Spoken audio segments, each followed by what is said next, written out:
एक जिज्ञासु किसी सुखी पुरुष की तलाश में निकला। सबसे पहले वह निर्धन किसान के पास पहुंचा और उसने किसान से पूछा, किसान भाई, आप तो सुखी होंगे। किसान ने कहा, भाई साहब, मैं तो निर्धन हूँ, भला मैं कैसे सुखी हो सकता हूँ। गांव का धन संपन्न व्यक्ति सुखी होगा, आप उसके पास जाइए। तब जिज्ञासु धनाढ्य व्यक्ति के पास पहुंचा। उसने धनाढ्य व्यक्ति से पूछा, महानुभाव, आप तो सुखी होंगे। उसने कहा, प्यारे भाई, भला मैं कैसे सुखी हो सकता हूँ, क्योंकि मेरे पास तो धन वैभव है, किंतु उसकी सुरक्षा का कोई समुचित प्रबंध नहीं है। दिन रात चिंता और दुख है कि कहीं मेरे धन वैभव को कोई लुटेरा ले न जाए। तब जिज्ञासु ने पूछा, फिर सुखी कौन होगा?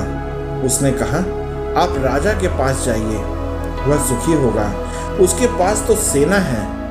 तब जिज्ञासु राजा के पास पहुंचा और नमस्कार कर पूछा, हे राजन, आप तो अवश्य सुखी होंगे।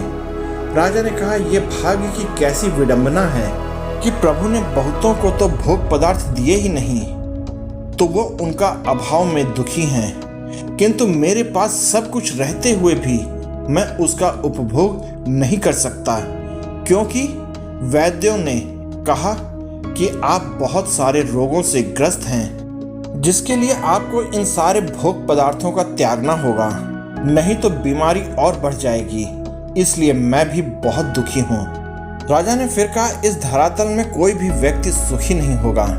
अगर आप सुखी आत्मा की खोज में हैं तो आप देवराज इंद्र के पास जाइए। जिज्ञासु करता न क्या करता इंद्र के पास भी पहुंचा और उसने अपने पुराना प्रश्न उनके सामने भी दोहराया।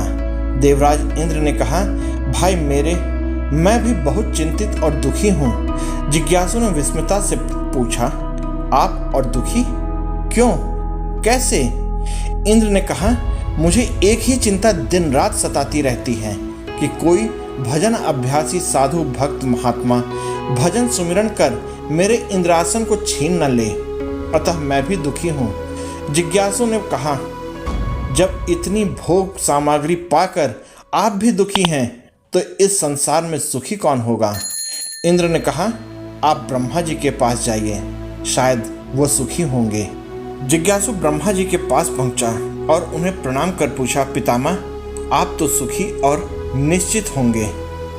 ब्रह्मा जी ने कहा, भाई, मैंने सारे सृष्टि की रचना की है और यह विधान बनाया गया है कि प्रत्येक पुत्र का यह कर्तव्य है कि वह अपने पिता की आज्ञा का पालन करे, किंतु मेरी कोई भी संतान मेरी आज्ञा नहीं मानती, अतः मैं भी दुखी हूँ। आप भगवान शंकर के पास जाइए, वह सुखी होंगे। जिज्ञासु भगवान शंकर के चरणों में उपस्थित हुआ तथा प्रणाम कर पूछा, भगवान, आप तो सुखी होंगे।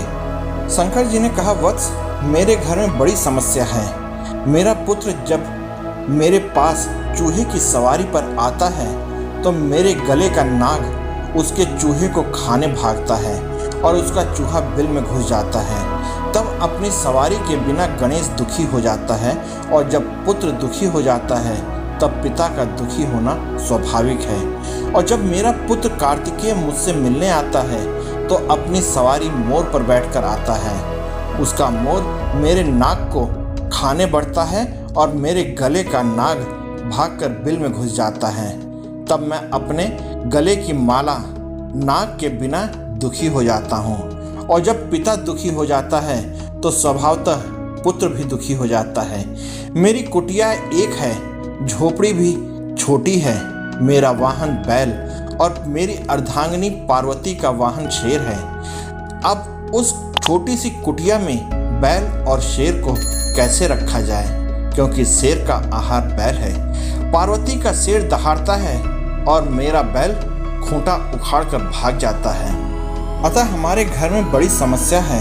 हाँ, इन समस्याओं से परेशान होकर मैं जब भगवान का ध्यान करता हूँ तो बड़ी शांति मिलती है और मैं सुखी हो जाता हूँ। तुम भगवान विष्णु के पास जाओ, मात्र वही सुखी स्वरूप होंगे। जिज्ञासु भगवान विष्णु के पास पहुंचा और श्री चरणों में दंडवत प्रणाम कर उनसे निवेदन किया, प्रभु, मैं बहुत भटकता हुआ आपके पास आया हूँ, यह जानने के लिए कि आप तो सुखी होंगे। जिज्ञासु को समझाते हुए भगवान कहने लगे, भाई मैं तो भक्तों के दुख से सदा दुखी रहता हूँ। न जाने कब कौन दुष्ट मेरे किसी भक्त को दुखी कर दे। अतः यदि तुम सुखी पुरुष की तलाश में हो तो सुनो, मेरा भक्त सुखी है जिसने मेरा नाम को अपने जीवन का आधार बना लिया। बाकी सारा संसार दुखी है। नानक दुखिया सब संसारा, सुखिया सोई जिन नाम आधारा। आपको ये वीडियो कैसी लगी कृपया कमेंट करके मुझे बताइएगा। साथ ही आप इस वीडियो में मेरे साथ बने रहें, इसके लिए आप सबका बहुत बहुत धन्यवाद और जय हिंद दोस्तों।